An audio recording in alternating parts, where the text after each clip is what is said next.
नमस्कार, आगळीवेगळी रेसिपीमध्ये तुम्हा सर्वांचे खूप खूप मनापासून स्वागत आहे। आज आपण बघतोय महाशिवरात्री स्पेशल साबुदाणा खिचडी कशी बनवायची। सर्वात सोपी पद्धत आहे आणि तेही सेंधव मीठापासून बनवलेली आहे। चला तर मग आपण रेसिपीला पटकन सुरुवात करूया। पण त्या अगोदर चॅनलवर नवीन असाल तर सबस्क्राइब करायला विसरू नका। त्याचबरोबर बेल आयकॉनवर हिट करून ऑल सिलेक्ट करा। चला तर आपण साबुदाणा खिचडी बनवायला सुरुवात करूया। साबुदाणा खिचडी बनवण्यासाठी लागणारे साहित्य बघूया। त्यासाठी आपल्याला लागणार आहे साबुदाणा बाउलभर घेतला आहे मी। हा साबुदाणा एक बाउलभर आहे। 1 तास मी भिजत घालला पाण्यामध्ये। तुम्ही बघू शकता छान असा मोकळा झालेला आहे आणि चांगल्या प्रकारे भिजला आहे आपला। हा मी स्वच्छ पाण्याने 2-3 वेळा धुवून घेतला आणि नंतर 1-1.5 ग्लास पाणी घालून हा भिजत ठेवला होता। इथं मी 3 मध्यम आकाराचे बटाटे उकळून त्याच्या अशा सालं काढून फोडी करून घेतल्या। 1 वाटी शेंगदाण्याचा कूट घेतला। शेंगदाणे कुटून घेतले सालासकट। 1 चमचा जिरे, चवीनुसार सेंधव मीठ।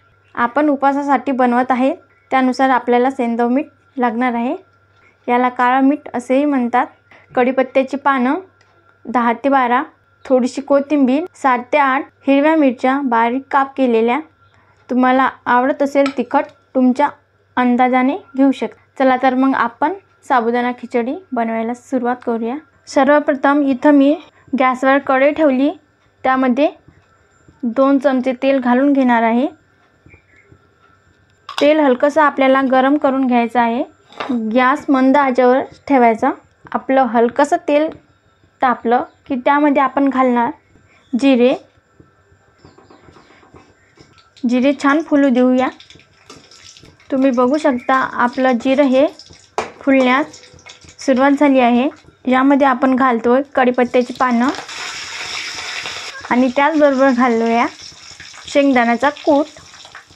चांगल्या प्रकारे असा फ्राय करून घ्यायचा हा कूट, ज्याने काय होईल याचा जो कच्चा वास आहे तो निघून जाईल। हे शेंगदाणे आपले असे कच्चे लागतील नाही खाण्यात। असे छान खरपूस भाजून घ्यायचे। हे मी इथं शेंगदाण्याचा कूट वापरला आहे 1 वाटी। छान मस्त भाजून घेऊया आपण। मस्त लालसर रंग येईपर्यंत असा खरपूस भाजून घेऊया। बघा आपले शेंगदाणे हे चांगल्या प्रकारे फ्राय होत आहे। यामध्ये घालणार हिरवी मिरचीचे काप। हिरवी मिरचीचे काप ऐवजी तुम्ही लाल मिरची पावडर वापरली तरी चालेल। 2 ते 3 मिनिटं चांगले परतून घेऊया।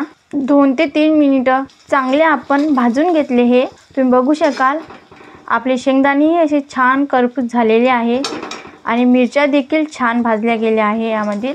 तर यामध्ये घालूया हे बटाटे जे आपण उकडून घेतले होते आणि त्याचे साली काढून अशा फोडी करून घेतल्या। तुम्हाला जर हवं असेल तर तुम्ही हे बटाटे असे डायरेक्ट काप करून घालू शकता। फक्त आपल्याला बटाटे काय करायचे आहे पातळ काप करून घ्यायचे आहे आणि ते तेलामध्ये छान फ्राय करून घ्यायचे आहे। मी याच्या अशा मोठ्या फोडी करून घेतल्या। तुम्हाला हवा तशा तुम्ही लहान मोठ्या आकारात करू शकता। चांगले फिरवून घेऊया याला पण। आता यामध्ये घालूया हा साबुदाणा।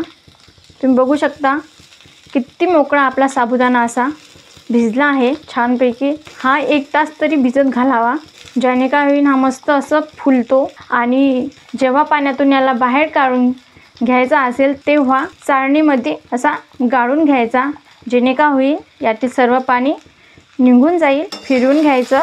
अजिबात हा आपला साबुदाणा चिकटत नाही, छान असा मोकळा असा होतो। तुम्ही बघू शकता कसा मोकळा सुटसुटीत झालेला आहे। त्याचप्रमाणे आपण काळं मीठ याच्यामध्ये घालतो चवीनुसार। आपण हे उपवासासाठी साबुदाणा खिचडी बनवत आहे त्यामुळे काळं मीठच वापरावं।